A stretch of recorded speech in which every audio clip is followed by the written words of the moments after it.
Lundi 5 décembre sera un jour très important pour les fans de Johnny Hallyday et ses proches puisqu'il marquera le triste 5e anniversaire de la mort du rocker.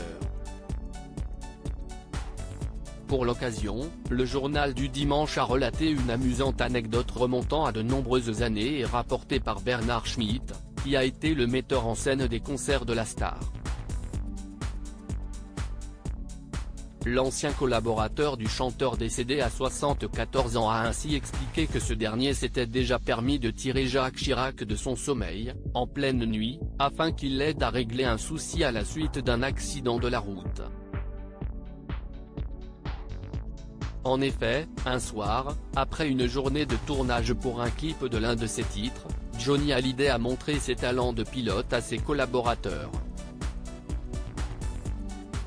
Au volant de sa nouvelle voiture, une Ferrari achetée le matin même, il avait alors roulé, sur les quais de Bercy, à Paris, à 160 km/h. Mais la météo n'était pas vraiment clémente puisqu'il y avait de la pluie.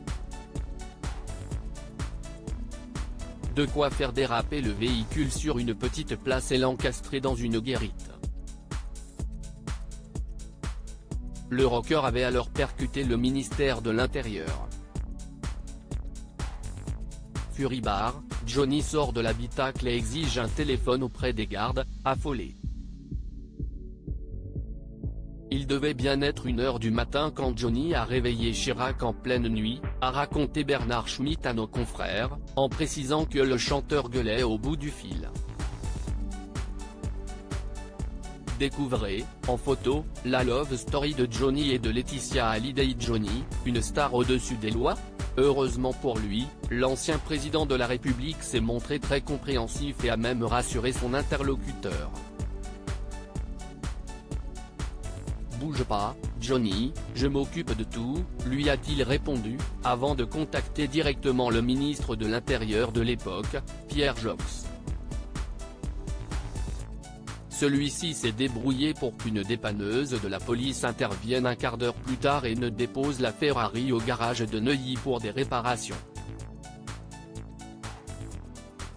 Puis, une bagnole de flic nous a ramenés chez Johnny, a raconté Bernard Schmitt avec amusement.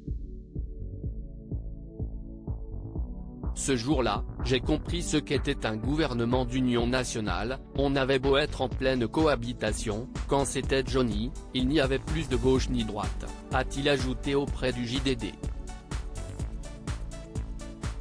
Article écrit avec la collaboration de 6 médias Crédit Photo, Bertrand Rindolph Petrov.